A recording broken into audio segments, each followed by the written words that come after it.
Salut à tous les camarades, bref de comptoir numéro 14, la dernière de cette année 2022. Nous sommes le lundi 19 décembre et comme à l'accoutumée, grand merci à tous de nous suivre, grand merci à tous de nous soutenir et nous allons en avoir besoin plus que jamais puisque j'imagine que vous l'avez suivi ce week-end, Manu a communiqué là-dessus, il est à nouveau convoqué face à la justice entre guillemets française entre guillemets pour s'expliquer de on ne sait pas bien quoi d'ailleurs, mais ils trouveront de toute façon de quoi l'emmerder plus qu'il ne faut. Voilà, donc ça va me permettre en guise de préambule de parler un petit peu de l'avenir du site comme je l'ai déjà fait. Vous avez vu qu'on vous a annoncé de nouveaux contenus et notamment une émission de Manu, un podcast qu'il a intitulé Le bistrot des moutons. Nous sommes également en très bons termes avec Nicolas Bonal. J'imagine que les lecteurs du site ont vu ces articles fleurir un petit peu partout récemment. Et ça va continuer, je l'espère, dans le futur. On a beaucoup de chance d'avoir ce brillant intellectuel au sens noble du terme euh, qui nous fait confiance et qui nous envoie ses productions pour que l'on puisse les diffuser et que vous puissiez en profiter. Voilà, sur les annonces, d'autres viendront par la suite, je l'espère. Et concernant Manu, euh, je vous réitère, comment dire, instamment de nous soutenir le plus possible dans la mesure de vos moyens, car après 8 mois d'absence en entretien, Manu est à nouveau convoqué. Il y aura probablement un procès qui en suivra, une amende, etc. Comme toujours, peut-être une peine de prison avec sursis, dans un but très clair qui est de le faire céder, hein, de le voir sortir complètement du jeu.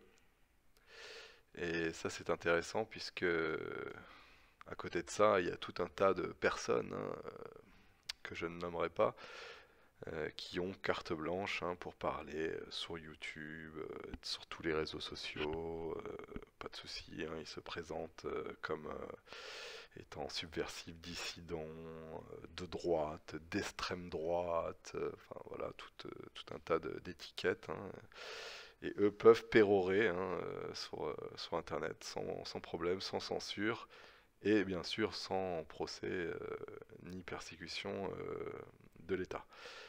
Voilà. Donc je vous laisse juger un petit peu du niveau de pertinence de ces gens-là, puisque évidemment le système, hein, au sens générique avec un grand S, ne s'attaque qu'aux gens hein, qui ont un véritable potentiel subversif, ce qui est le cas de Manu, évidemment, puisqu'il a réussi à monter un site de réinformation qui fonctionne somme toute très bien avec sa bite et son couteau, deux trois bouts de ficelle. Voilà, il n'a pas eu peur de s'afficher et on atteint quand même des scores d'audience très importants pour un média entièrement bénévole, entièrement amateur. Donc j'imagine que c'est ça qui les tracasse, que l'on puisse prendre de l'ampleur et nous améliorer, nous professionnaliser au fil du temps. Donc voilà, de bonnes raisons pour nous suivre, pour nous soutenir. Hein.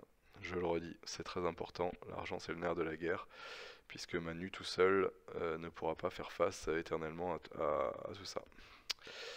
Voilà, restez branchés, on reviendra vers vous pour vous solliciter de façon plus directe et plus concrète.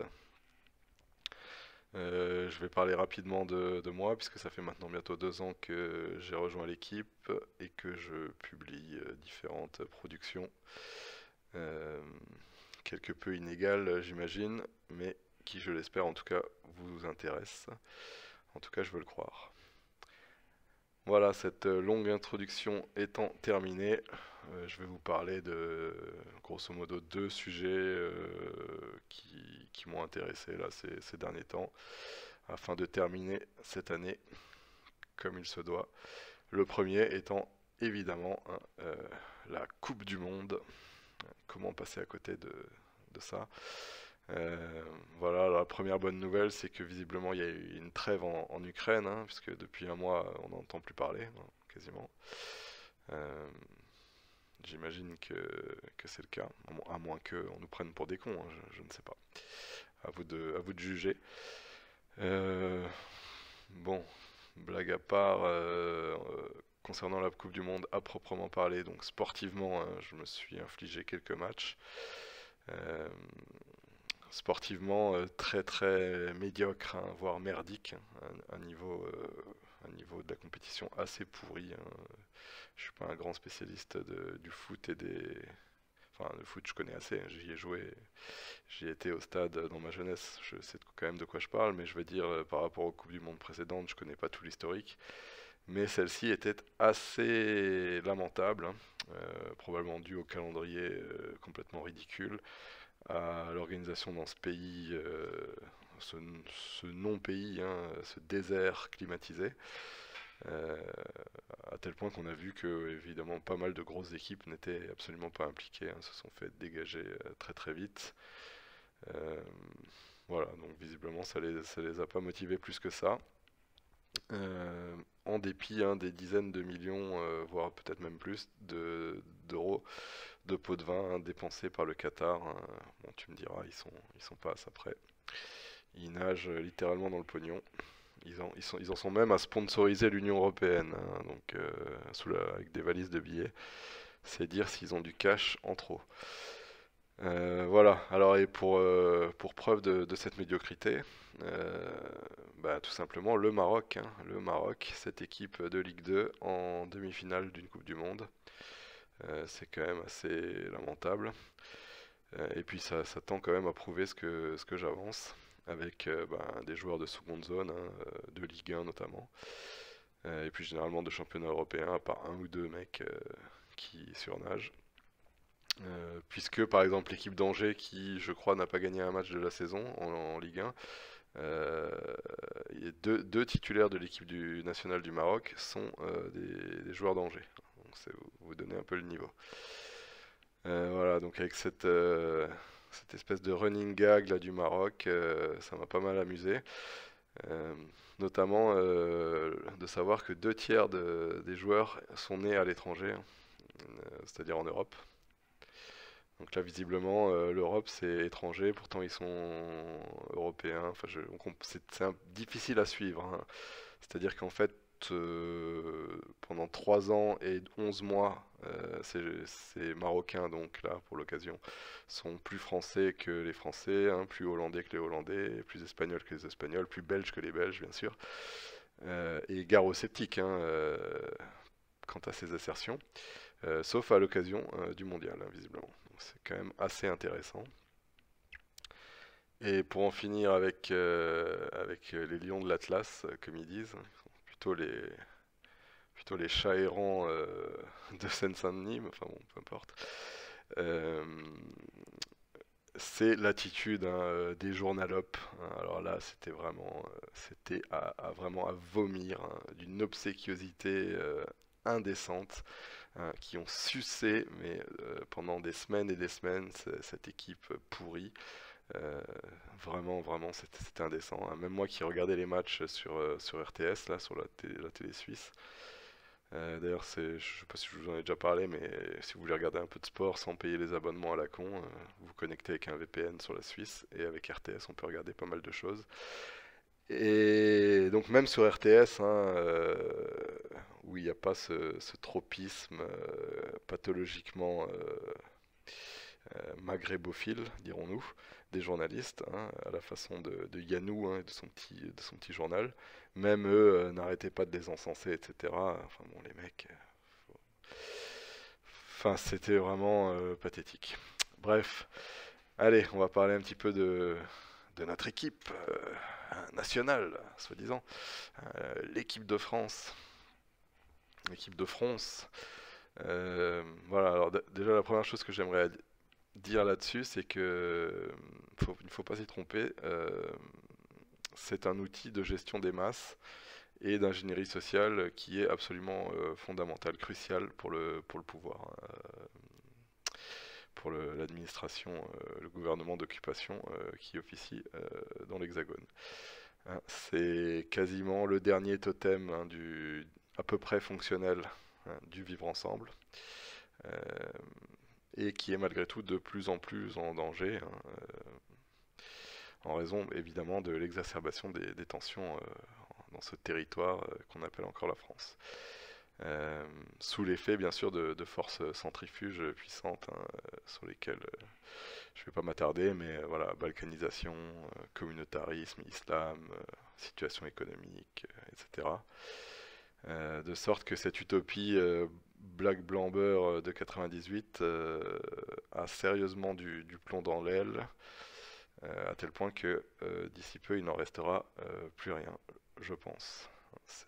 Euh, de toute façon, c'était un mensonge à la base, hein. Il y aurait beaucoup à dire sur cette Coupe du Monde 98 d'ailleurs, puisque même des joueurs de l'équipe de France, dont Emmanuel Petit, se sont publiquement interrogés, hein. Je crois qu'il y a un reportage d'Arte là-dessus, sur est-ce qu'ils ont vraiment acheté la Coupe du Monde ou est-ce qu'on leur a donné, hein.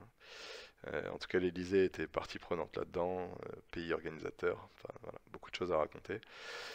Euh, et évidemment, cette anecdote racontée par Dugarry et d'autres, hein, qui, quand ils avaient fait la photo suite à leur victoire en Coupe du Monde, Thuram, hein, n'est-ce pas? Le père, puisque maintenant on se tape le fils, hein, le père, l'agrégé de grammaire là, enfin l'agrégé de grammaire des années 30 du pauvre, hein, parce qu'on n'en est même plus là. Euh, il avait dit venez les blacks, on fait une photo. Sur quoi le Dugarry et compagnie, Deschamps et tout, de l'époque, les comtes gaulois qui avaient rien compris, on dit mais attends, t'imagines si nous on disait ça? Ouais, ouais, t'imagines. Voilà, donc ce bon Thuram, hein, effectivement, dont le fils est à peu près nul à chier et squatte à son tour l'équipe, hein, dite nationale. Donc sur ce mensonge, ils ont fait leur beurre pendant des années, et ça a rapidement tourné au vinaigre, hein, puisque en 2010, je crois que c'est l'épisode Afrique du Sud, où là, commence à avoir un petit peu l'écume, hein, de tout ça, avec Daniel Riolo, je crois qu'il avait écrit un bouquin quelques temps après sur le Racaille Football Club, et la grève, enfin voilà, vous connaissez tout ça mieux que moi, le bolossage de Domenech et compagnie. Euh, et depuis c'est une descente aux enfers, hein, pour ces gens qui pilotent, qui managent l'équipe de France, pour le plus grand profit des politiciens. Puisqu'il y a eu la première éviction de Benzema, et avec lui dans la foulée de tous les Maghrébins de l'équipe, hein, les Ben Arfa, les Nasri et compagnie, avec une volonté que l'on devinait délibérée, hein, de les évincer. Et ça en dépit de leur poids immense, hein, dans le foot français, n'est-ce pas?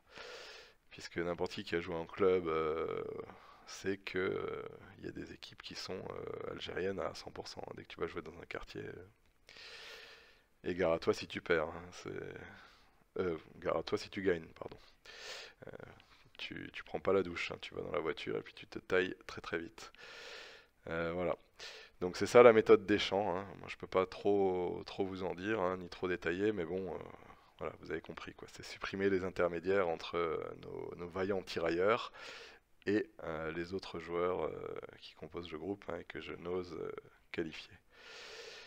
Euh, Cette stratégie est d'ailleurs à mettre en parallèle avec le tandem Zidane-Benzema, hein, parce que Zidane, entraîneur du Real, était très proche de Benzema et Zidane lorgne très clairement sur la sélection.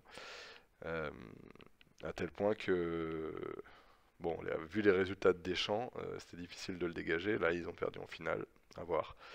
Mais voilà, c'est un enjeu crucial, comme je l'ai dit, du pouvoir, que cette parodie d'équipe.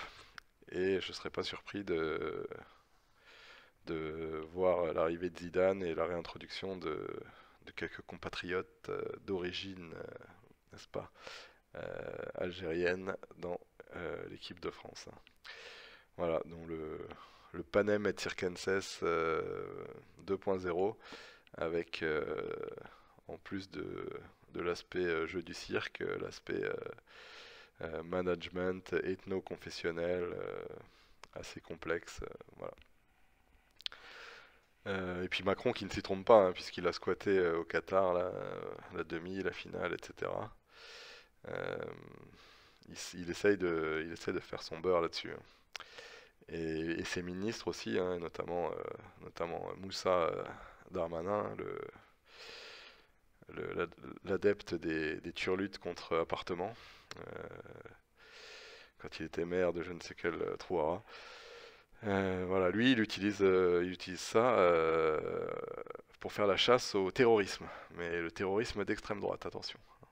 Ça fait très très peur, c'est très méchant. On n'a jamais vu le début d'un mort, on n'a jamais vu le début d'une action quelconque, mais visiblement, il y a un terrorisme d'extrême droite, à tel point que, évidemment, ils chopent des pauvres gars de 20-30 ans et ils les mettent en prison pour des années, quoi. Donc, voilà à quoi ça sert. Euh, Ça permet aussi de dénoncer les mauvais Français, hein, les crypto-boches, hein, qui voient autre chose qu'une équipe très française, hein, dans cet amas de... Hein, voilà, vous m'aurez compris, là, je mets pas le bip, mais voilà. Bon, la liberté d'expression m'empêche d'en dire plus, de qualifier davantage. Euh, voilà, un petit peu ce que je pouvais dire là-dessus. Quant à l'image renvoyée à l'étranger, bon, ben, c'est quand même un événement mondialement suivi, hein, c'est la Coupe du Monde, en particulier la finale.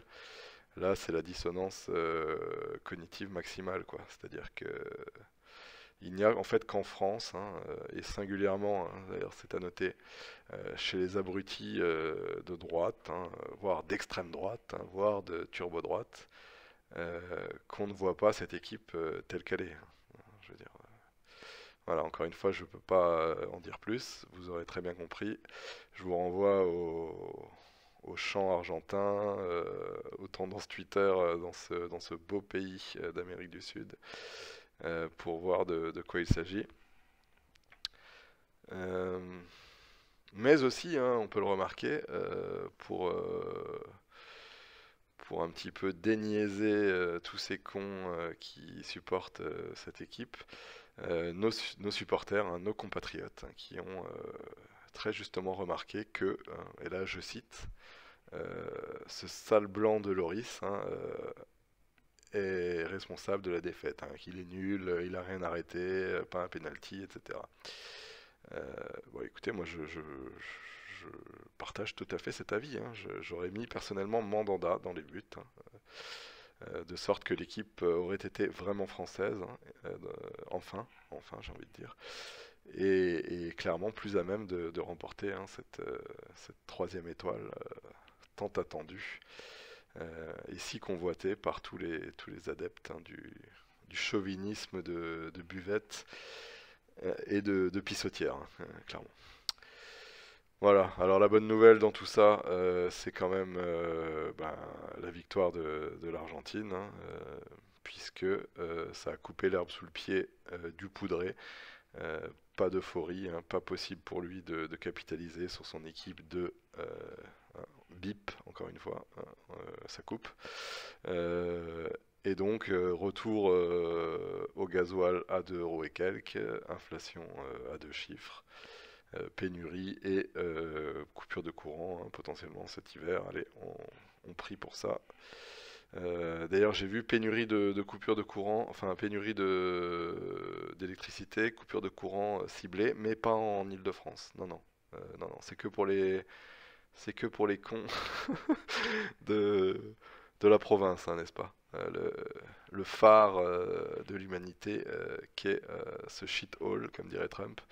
Lui, non, il sera pas dans le noir. Enfin, il sera pas dans le noir. Façon de parler. Voilà, en attendant, bon bah pas de panique, hein, bon, de toute façon les gens vont se gaver là à Noël, hein, de mauvaise graisse, hein, ils vont faire chauffer la carte bleue, faire marcher le commerce international en achetant des millions de saloperies, de chinoiseries, et puis ensuite ils iront s'asseoir sur la route pour le bilan carbone.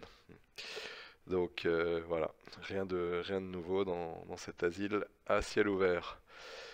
Voilà, j'en ai fini pour cette Coupe du Monde. Je vais vous parler d'un sujet un petit peu plus réjouissant pour terminer, à savoir la vaccination, hein. Ça fait longtemps qu'on n'a pas parlé de ça et il y a beaucoup à dire.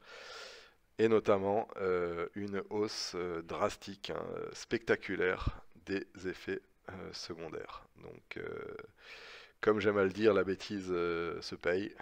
Et en tout cas, elle finit toujours par se payer. Et là, c'est épidémie de myocardite. C'est tout un tas de maladies, plus ou moins graves. Pour vous faire une idée, on est sur, comment ils appellent ça?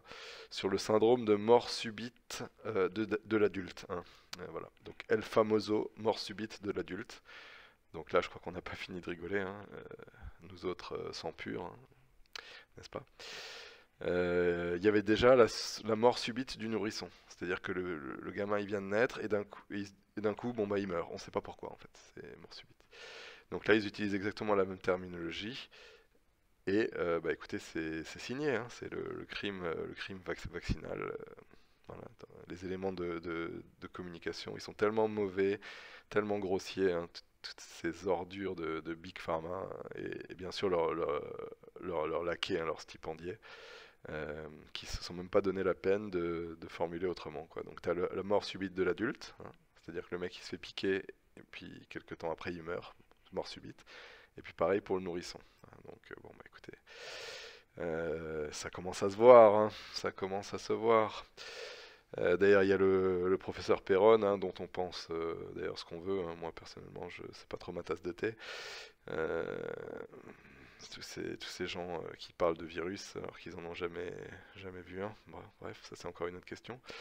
Euh, mais oui, lui, il a balancé, là récemment, je sais plus sur quel média, mais en tout cas c'était sur YouTube, que les médecins de plateau télé, là, ce qu'ils appellent les KOL, K-O-L, là, les Key Opinion Leaders, reçoivent littéralement des millions d'euros sur des comptes offshore, hein. Voilà.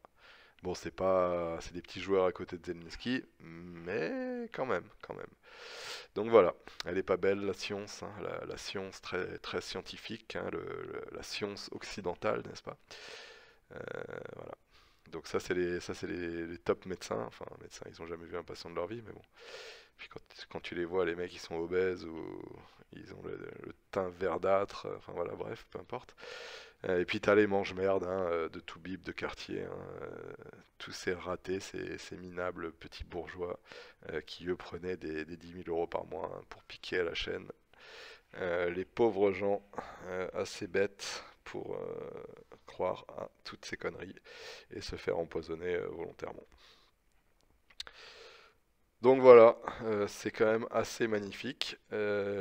À tel point que d'ailleurs le hashtag donc sur l'internet anglo-saxon died suddenly a été massivement censuré. Je crois qu'on peut même plus le poster. Euh, donc voilà, encore une fois, hein, ça indique quand même des choses pas très terribles. Euh, c'est pas très français, mais c'est pas grave. Il y a aussi des gens qui se sont amusés à faire des captures écran de recherche Google avec le nombre d'occurrences de résultats trouvés entre 2020, 2021 et 2022 quand on tape mort subite, enfin, ou die suddenly sur Google. C'est assez spectaculaire, hein. Ça passe de quelques millions d'occurrences en 2020 à plus d'un milliard, enfin en tout cas plusieurs centaines de millions, j'ai plus les chiffres en tête, mais en 2022. Euh, voilà. Donc là, on est sur un scandale majeur, hein, qui, à mon avis, va prendre de l'ampleur. D'où la censure systématique et le mensonge qui s'intensifie de façon folle, hein. C'est-à-dire que là, on voit des articles, c'est carrément fabuleux, quoi. Le froid augmente le risque d'infarctus, donc ça c'est l'hiver. Et puis l'été, ils te disent le chaud, hein, augmente le risque d'infarctus. J'attends plus que le tiède augmente le risque d'infarctus. Voilà, c'est magnifique. Les douches aussi, hein, tu prends une douche, tu fais une crise cardiaque, bah oui, hein, c'est logique. Le réchauffement climatique, bon bah là c'est parfait, là c'est de la mise en abîme de mensonges, hein, c'est les poupées russes, quoi, c'est le mensonge dans le mensonge dans le mensonge. Voilà, donc en fait, non contents d'avoir empoisonné les gens, ils se foutent de leur gueule, quoi. Ils leur disent que c'est parce qu'ils ont pris une douche leur oncle ou ou leur père a fait une crise cardiaque. Bon, c'est intéressant. Et d'ailleurs, le pompon, hein, au Canada de Justin Trudeau, hein, le débile mental, fils naturel de Fidel Castro, dont son ministre de la Santé est décédé à l'âge de 35 ans. Alors là, c'est exceptionnel. Donc le mec est ministre de la Santé et il crève à 35 ans. Voilà, bon bah écoutez, euh, je veux dire, même Molière n'aurait pas pu l'envisager, quoi. C'est très très en dessous pardon, c'est très très au-dessus du malade imaginaire ou du médecin malgré lui, quoi. C'est incroyable. Voilà. Donc pas mal. Et en France, Macron et son gang, hein, veulent rendre le garde d'asile obligatoire. Voilà. Donc là, c'est quand même spectaculaire, en sachant que ce vaccin contre des prétendus papillomavirus, euh, au nombre de centaines, soi-disant, hein, et dont le vaccin protège contre quelques-uns. Donc déjà, même en acceptant cette narration pour trisomique, ça tient pas la route, mais donc vaccin totalement délétère, hein, qui fait des dégâts énormes sur les femmes, hein, avec des cancers de l'utérus, des ablations chez des femmes de 25-30 ans, hein. Moi, je connais personnellement une jeune femme qui est en proie à de sévères problèmes par rapport à ça, qui a été vaccinée pendant son adolescence, malheureusement. Euh, voilà, et plus globalement, dans nos entourages, hein, on peut tous l'observer, on connaît tous maintenant, en tout cas moi c'est mon cas, et les gens autour de moi, des gens qui sont décédés, ou en tout cas qui ont fait des AVC, qui ont fait des crises cardiaques. Ça devient vraiment monnaie courante, donc ça va être de plus en plus difficile à le cacher. Après, est-ce que les gens vont le conscientiser complètement ou pas? Ça, c'est encore une autre question. Est-ce qu'ils vont se révolter? Bon, voilà, c'est encore une autre question. Bon, on verra bien. Même si je pense, comme vous vous en doutez, que non. Voilà. Donc, cette citation de Léon Bloy que j'apprécie, hein, le faible nombre des victimes tempère ma joie, c'est encore le cas. Lui s'exprimait par rapport à l'incendie du bazar de la Charité. Il y avait une centaine de bourgeoises qui avaient cramé à l'époque.